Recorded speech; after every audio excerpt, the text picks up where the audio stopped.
Hello students, welcome back to my channel. मैं माया करड़े फिर एक नई वीडियो के साथ। आज हम बात करने वाले हैं रेस्पिरेशन के बारे में। रेस्पिरेशन प्लांट्स में किस तरह से होता है और रेस्पिरेशन क्या होता है। ऑल लिविंग ऑर्गेनिजम्स जो होते हैं उनमें फूड जो है मेन एनर्जी सोर्स होता है।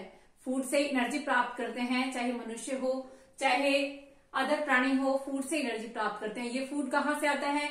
ये फूड हमें ग्रीन प्लांट्स देते हैं।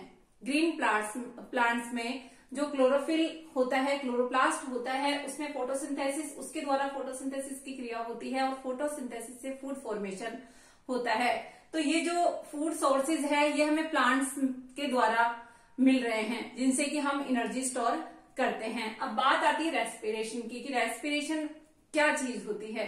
रेस्पिरेशन एक ऑक्सीडेशन वाली प्रक्रिया होती है, जिसमें फूड जो है ब्रोक डाउन होता है और फूड के सब्सटेंस टूट करके सिंपल सब्सटेंस में कन्वर्ट होते हैं।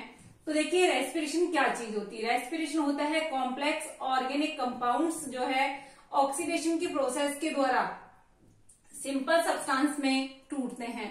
यानी जो कॉम्प्लेक्स कंपाउंड होते हैं, ऑर्गेनिक कंपाउंड्स, वो ऑक्सीडेशन उसमें मिलती है, जो कि हम सांस के द्वारा या पेड़ पौधे जो है O2 को ग्रहण करते हैं। और जो टिपिकल कॉम्प्लेक्स ऑर्गेनिक कंपाउंड्स होते हैं वो सिंपल सब्सटेंस में टूटते हैं। देखिए प्लांट्स और एनिमल्स दोनों के पास O2 जो है यूज होती है रेस्पिरेशन में और CO2 जो है रिलीज होती है। यानी रेस्पिरेशन की प्रक्रिया एक ऐसी प्रक्रिया है जिसमें O2 यूज की जाती है और CO2 रिलीज होती है, चाहे प्लांट्स की बात करें चाहे एनिमल्स की बात करें। तो इस वीडियो में हम पढ़ने वाले हैं जनरल इंट्रोडक्शन के अलावा रेस्पिरेटरी सबस्ट्रेट क्या होता है। देखिए गाइस, रेस्पिरेटरी सबस्ट्रेट कार्बोहाइड्रेट भी हो सकते हैं, फैट्स भी हो सकती है, प्रोटीन्स भी हो सकती है।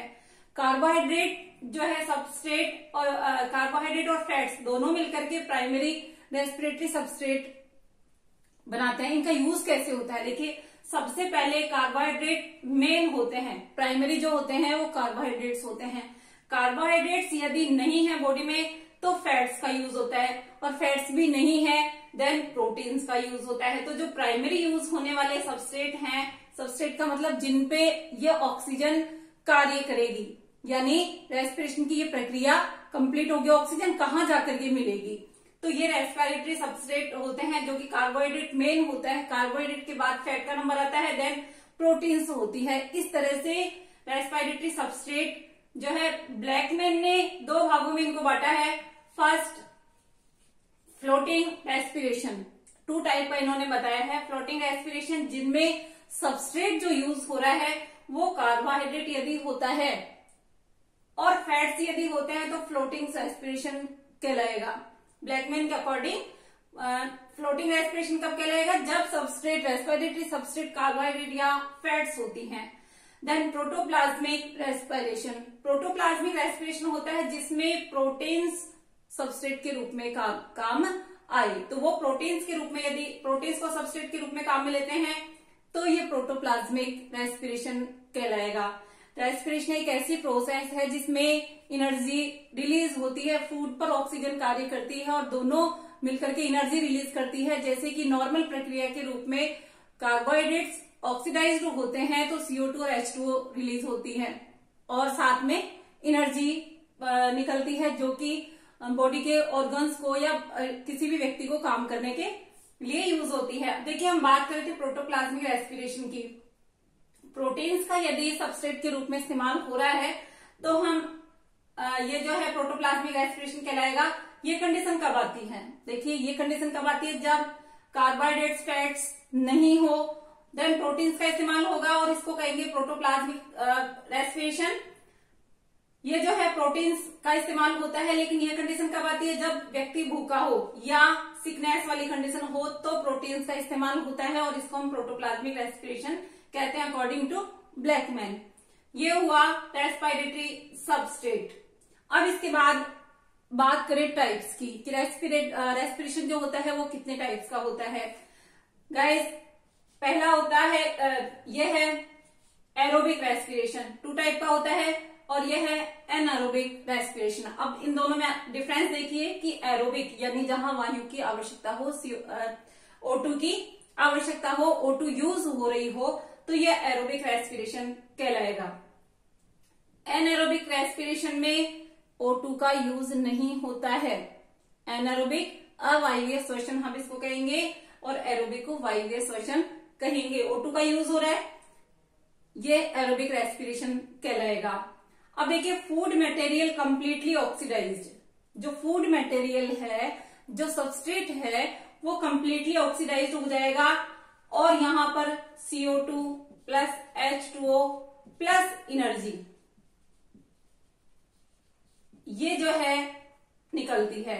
जब फूड मटेरियल कंप्लीटली ऑक्सीडाइज्ड हो जाएगा ऑक्सीजन की प्रेजेंस में, तो CO2 H2O और एनर्जी रिलीज होगी। इसकी जो है केमिकल फार्मूला इसका होगा C6H12O6 प्लस 6O2 CO2 और H2 और 686 किलो कैलोरी। इसमें 38 ATP मोलिक्यूल्स यूज होते हैं, यहां पर निकलते हैं। और ये जो है नॉर्मल प्रोसेस मानी जाती है। एरोबिक रेस्पिरेशन में O2 का यूज हुआ, फूड मटेरियल कंप्लीटली ऑक्सीडाइज्ड हुआ और ये एक नॉर्मल मेथड के रूप में काम आती है, जिसमें कि CO2 H2O यानी कि जो ग्लूकोज है वो पूरी तरह से ऑक्सीडाइज्ड हो चुका है। ये होता है aerobic respiration. Then anaerobic respiration की बात करें तो ये जो है विदाउट यूज ऑफ O2 का इसमें इस्तेमाल नहीं होता है। फूड मटेरियल की बात करें तो ये इनकम्प्लीटली ऑक्सीडाइज्ड होता है, कहने का मतलब है कंप्लीट ऑक्सीडेशन नहीं होता, माइनर मात्रा में यानी कम मात्रा में जो है एनर्जी निकलती है और अल्कोहल और CO2 बनती है। क्या बनती है इसमें? अल्कोहल और CO2।